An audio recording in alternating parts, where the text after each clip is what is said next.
So tayo pong muli ay mag-aaral ng salita ng ating Diyos. At ang pamagat po ng ating pag-aaralan, ang sabi po dito, ay maglingkod ng may kasiyahan sa ating Diyos. Inuutusan po tayo ng Panginoon na kailangan daw po ay maglingkod tayo na may kasiyahan o kasayahan sa ating Diyos. Pag sinabing maglingkod ng may kasayahan, bukal sa puso ang pagpunta ng simbahan. Hindi napipilitan, hindi napapahiya lang. Hindi yung wala ka lamang kasing gagawin. Pero kung may gagawin ka at may labahin, hindi ka magsisimba. Kaya ka lang nagsimba kasi walang labahin.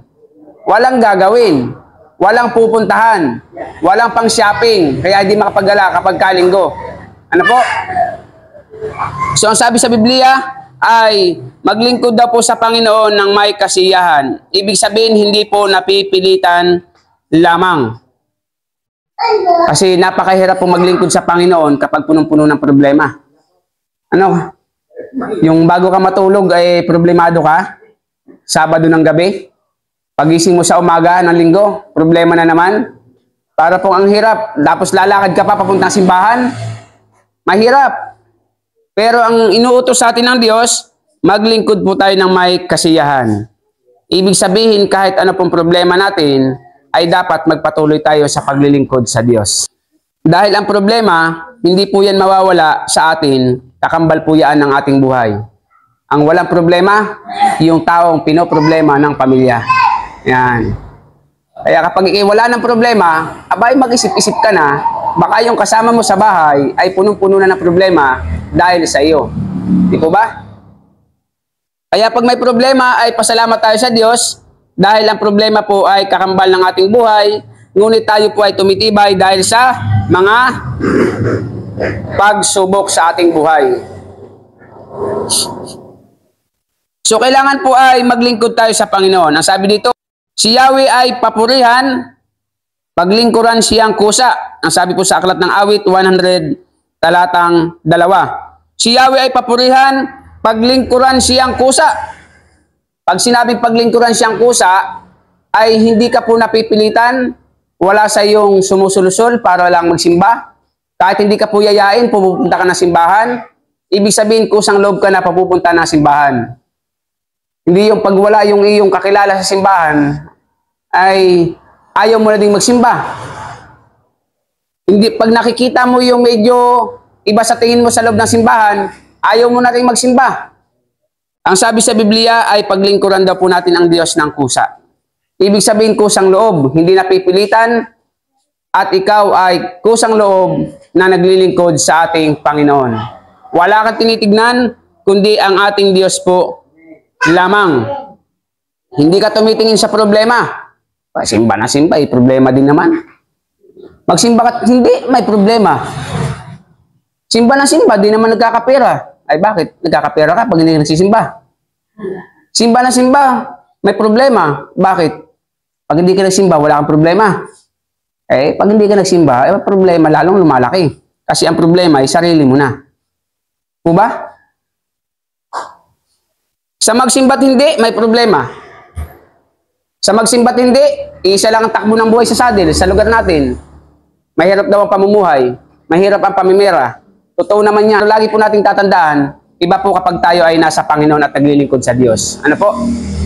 Iba ang isang tao na naglilingkod sa Panginoon. Lagi pong may katuwang tayo sa bawat problema. Ang hirap mamuhay sa mundong ito kapag wala kang problema.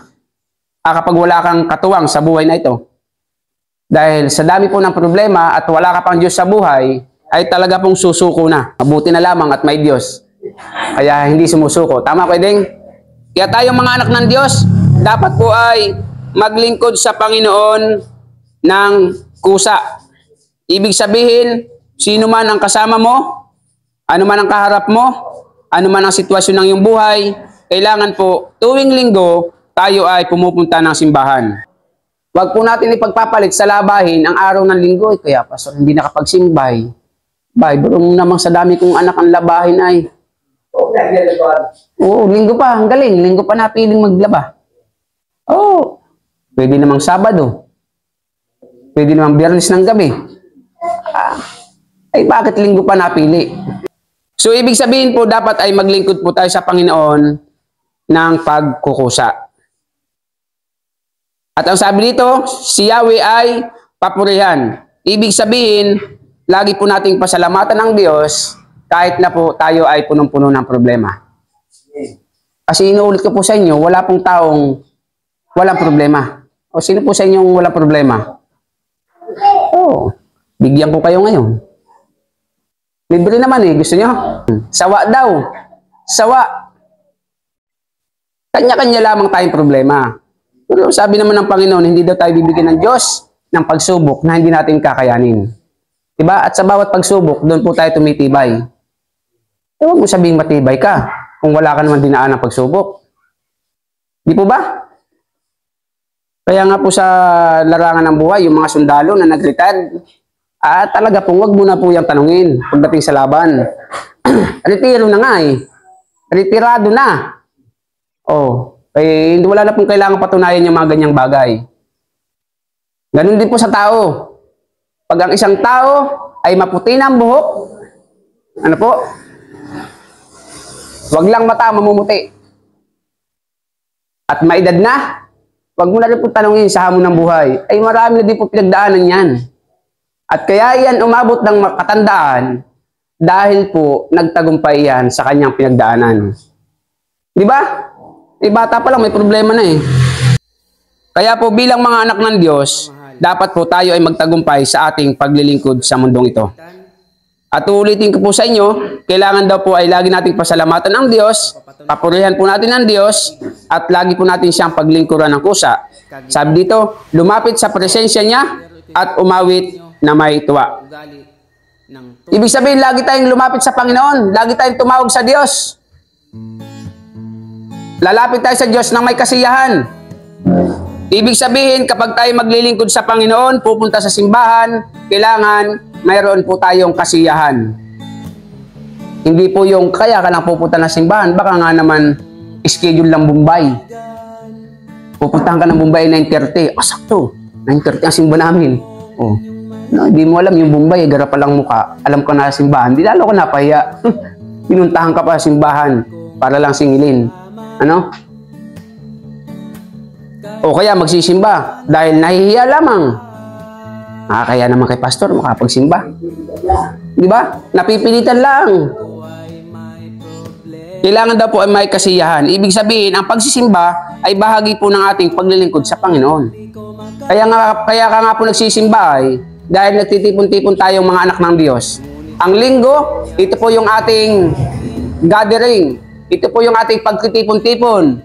Ito po yung ating reunion bilang mga anak ng Diyos. Dahil pagpasok ng Lunes hanggang Sabado, kanya-kanya na naman tayong buhay. Kung saan-saan naman tayo pupunta. Diba? Tapos pagdating ng linggo, kita-kita tayo dito bilang mga anak ng Diyos upang magpasalamat sa Panginoon sa pag-iingat niya sa atin sa isang linggong nakalipas. Ako po'y galing ng Manila noong nakaraang linggo. Manila to Quezon City, yan po ay aking pinuntahan. At inuulit ko po sa inyo, sa bawat galaw natin, magpasalamat tayo sa Diyos dahil iniingatan po tayo ng Diyos. Kaya wag na wag po kayo makakaligta na magsimba tuwing araw ng linggo dahil ito lamang po yung pagkakataon na tayo ay magkasama-sama at magkumustahan bilang mga anak ng Diyos. So dito po, pumasok sa kanyang templo na ang puso'y nagdiriwang. Ibig sabihin, pagpapasok ka sa simbahan, masaya ka. Ano po? Hindi yung nalulungkot ka. Dahil ang kasiyahan po dapat natin ay ang ating Panginoon. Hindi kung sino man at hindi po yung ating kapwa. Kaya nga po dito sa loob ng simbahan, nagkakantahan tayo, umaawit tayo sa Panginoon, ano po, nagpapasalamat tayo sa Diyos, at dapat doon ay nagdiriwang po ang ating mga puso dahil tayo ay iningatan ng Diyos sa loob ng isang linggo. Bawat minuto, bawat segundo, bawat oras, bawat araw, pwedeng may mangyari sa bawat isa sa atin. Lagi niyo pong pakatatandaan yan. Kaharap mo lang ngayon, mamaya, mabalitaan mo. Bawat segundo ay pwedeng may mangyari sa atin. Pero isa lang ang sisiguraduhin ko sa inyo, kapag anak ka ng Diyos, iingatan ka po ng Diyos. At kapag anak ka ng Diyos, ibibigay sa iyo ng Diyos ang buhay na mahaba sa lupang ito kung ikaw ay patuloy na naglilingkod po sa Kanya. Ang mabilis kumuha ng buhay ay problema eh. Oo. Mabilis makatanda yung problema. Batang-bata pa, kulubot na ang mukha. Bakit? Eh, lagi na kasi mangut eh. Di ba? Oh.